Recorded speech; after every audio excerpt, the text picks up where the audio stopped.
What is going on, guys? Welcome back to the channel, and today we are back with another Q&A, this one being the Q&A for May 2021. As always, if you guys want to leave your own questions, then there is a link to the Discord down in the description. Currently, that's where I'm answering all of the questions from. Eventually, I will actually be setting up a Patreon, and it will eventually be sort of half and half between patron priority questions, and then also I will always do, regular Discord questions. I'm not going to have it all behind a paywall or anything like that. But yeah, if you guys do want to ask some questions, then like I mentioned, there will be the link to the Discord down in the description. Anyway, with that out of the way, let's get stuck into the questions. And the first question we have today comes from Star Wars Boy, who says, in terms of content, video creation, and just how fun the game was, when would you say Battlefront 2 peaked? Now, I have actually answered one similar to this in a previous video, so what I'm actually going to do is I'm going to break this down into the separate sections. So when it peaked in terms of content, when it peaked in terms of video creation, and then when it peaked in terms of how fun the game was, rather than just doing them all at once. So in terms of the content, I think you would have to say that there's probably two updates that I would say that it peaked in terms of the content that we got. One, which was very controversial at the time, was the Anakin update. We not only got Anakin, which he was completely busted when he launched, but we did also get Supremacy in that update, and we also got a heap of like clone skins and stuff like that. That was a massive update. I think it was technically the biggest update that we got. And then funnily enough, the Scarif update, the final update that we ever got, that was probably one of the biggest as well.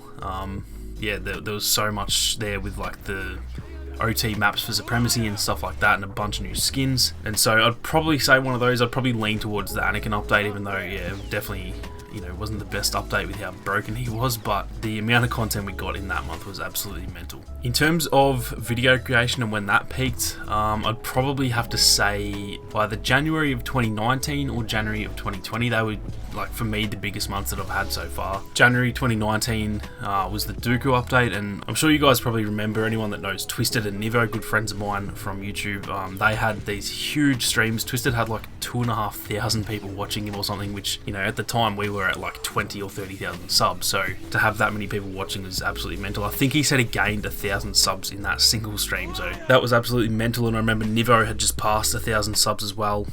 He had a really big stream as well, and then just like the views that month were just mental. I remember the hype around the community, especially the YouTube community, was just absolutely insane. And yeah, at the size, I think I was at like 40,000 subs, and I had like 1.5 to 2 million views that month. So that was absolutely mental for me. That was definitely the biggest month I think I had. And then the next biggest would be, I think it was either like December of 2019 or January 2020, pretty much a whole year later, when we would have got the Rise of Skywalker content and all that type of stuff, obviously just a few months before the game ended. And we also had the Celebration Edition like a few months before, so there was heaps of new players, then there was the big updates and stuff like that, and that was definitely like, all the channels, everyone in the community was just blowing up at that point. I think I gained nearly 20,000 subs in about 2 months, so it was just absolutely mental. And those were definitely the biggest, the peak for content creation. As for how fun the game was when that peaked, I would actually go back again to the Dooku update. I think that was the absolute healthiest that the game ever was, just before Anakin dropped. Supremacy wasn't there yet, so all the focus was on Galactic Assault, and we had just gotten Geonosis like a few months before that. Dooku launched, and he was slightly buggy, but he was like really well balanced and stuff like that. I remember Kylo Ren and Phasma and Finn all got pretty big buffs because they were not that good before that, and they became really decent heroes to play as. And yeah, it was just overall, for me personally, that was like the most fun I ever had with the game was in that month. It was just so well balanced compared to what it had been. There was a lot of bugs that they got rid of and stuff, and yeah, that was definitely, for me at least, the month that the game peaked in terms of fun. The next question here comes from Josh, who says, what is your favourite movie franchise of all time? Now, that one I feel is pretty obvious. The answer there is Star Wars, but I guess I'll remove Star Wars because it's kind of an obvious answer. Taking Star Wars out of it, the top three for me would probably be Lord of the Rings, Harry Potter, and Marvel. Now, Marvel personally isn't quite on the same level as those two. I do really enjoy Marvel. Me and the girlfriend actually just watched the entire MCU from start to finish. But Harry Potter and Lord of the Rings are definitely sort of that level above for me. Now, out of those two, I don't know if I can pick, to be completely honest. I think Lord of the Rings is better. I think that is, I've said it a million times, I think that's the best trilogy that has ever been made, and I absolutely love that trilogy so much. But then, even though I may not like Harry Potter quite as much, there's also more movies, and there's kind of a bit more lore to that as well. Like, I don't necessarily know the Lord of the Rings lore as much as I know the Harry Potter lore, and so they're kind of like even. I think Lord of the Rings for me is slightly above, but then in saying that, my girlfriend is a huge Harry Potter fan, And obviously that just makes me enjoy it more. She likes to nerd out about it and stuff like that, the same way that I do with Star Wars. And so yeah, they're kind of even for me. I can't really choose between them. So I think, yeah, outside of Star Wars, my favourite franchise, I'd probably just have to put those two as the top two. The next question we have is from my man Alvin, and it's a very, very good question. He says, as a person who's doing their dream job with YouTube, what advice would you have for people who are looking to make that first step into following a career of their dreams? That's a very loaded question, and I should say beforehand, I'm not a career advisor, so what I say, you know, doesn't necessarily go. It's just obviously my personal experience. But I guess the advice I would have is, obviously depending on what your dream career is to literally, as cliche as it is, just go for it. Whatever it is, whatever the first step you need to do in order to make that career happen, just do it as fast as you can.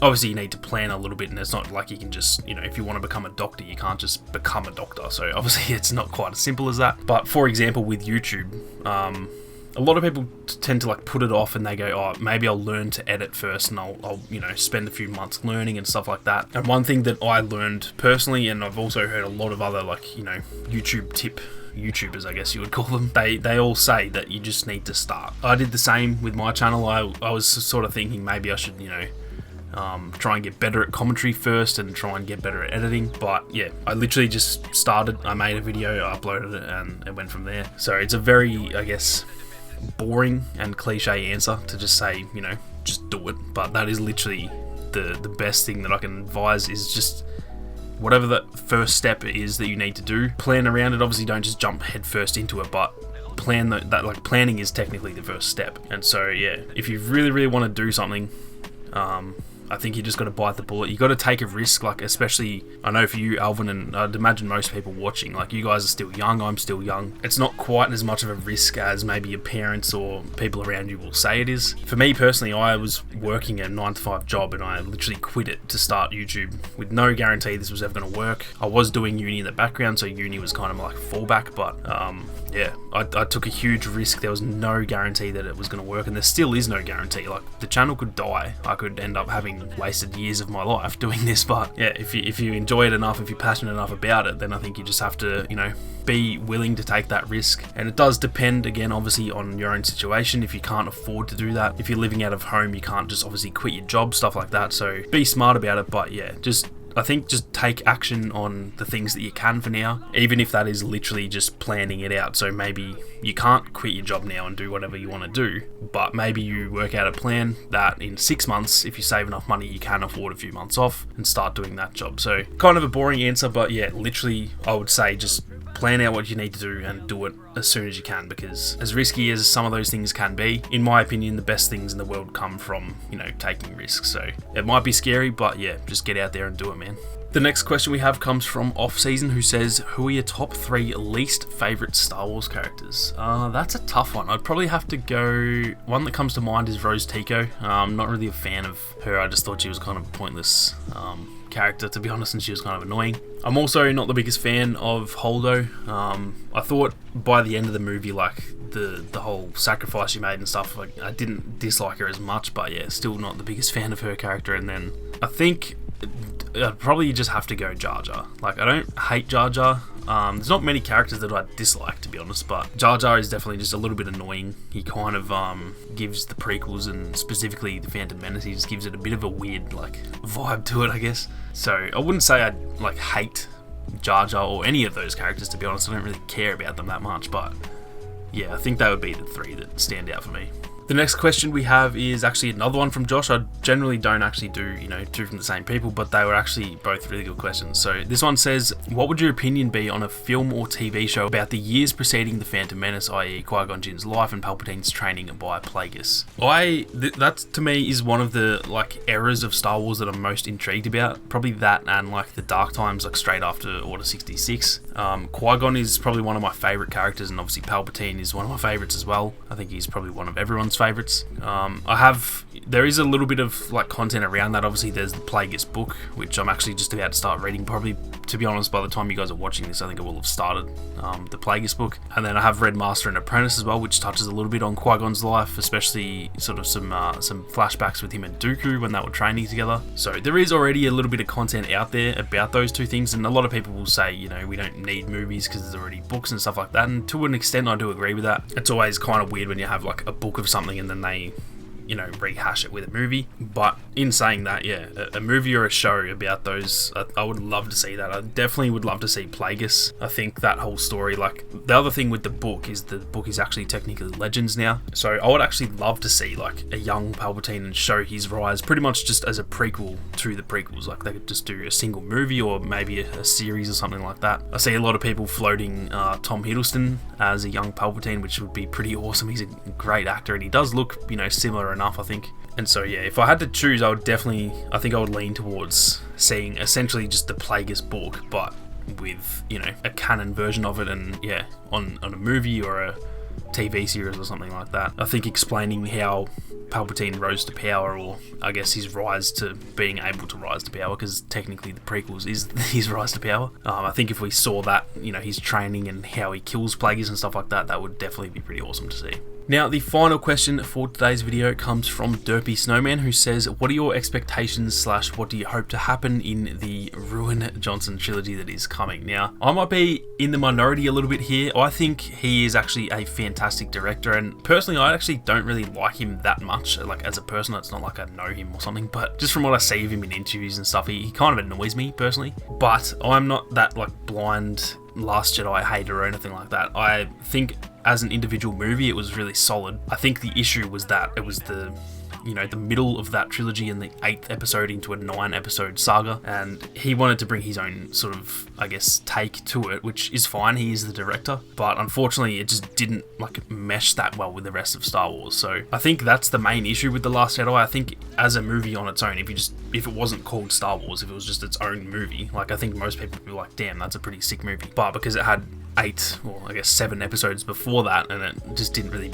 blend that well with him, I think that's where it went wrong. So I think if he has his own trilogy and he writes and directs all 3 of them, I honestly think it's going to be like amazing, and I'm really excited for it. I think if it's especially around characters that we don't already know, that's the other thing, when you're touching characters that we already know and love, like the whole situation with Luke, a lot of people weren't happy with that. If he writes and directs a trilogy of characters that we don't know yet, or maybe we've seen them in books, maybe it's a High Republic trilogy or something like that, if they're not characters we've known and loved for 40 years, then I don't think there's as much pressure on that, and I don't think he can, I guess, quote unquote, ruin those characters like everyone says that he did. And yeah, I think outside of that, I think he's a really, really good director. Everything that he's made so far has been pretty decent. Again, Last Jedi is up to your own personal preference, I guess, but pretty much every movie that he's made has been like critically acclaimed. So I'm not his biggest fan personally. I'm not some like Rian Johnson shill that's trying to be all positive about him, but yeah, I think he's a really good director, and I'm excited for the trilogy, whatever that may be. I do hope it's something that we just haven't seen before,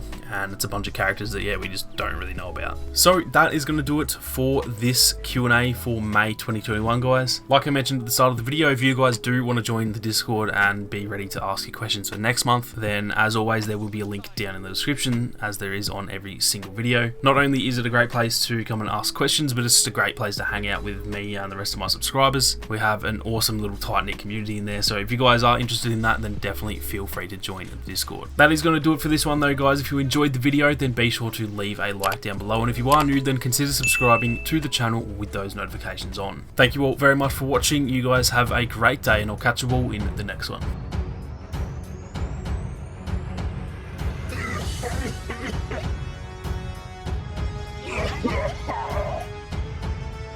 Crush them! Make them suffer!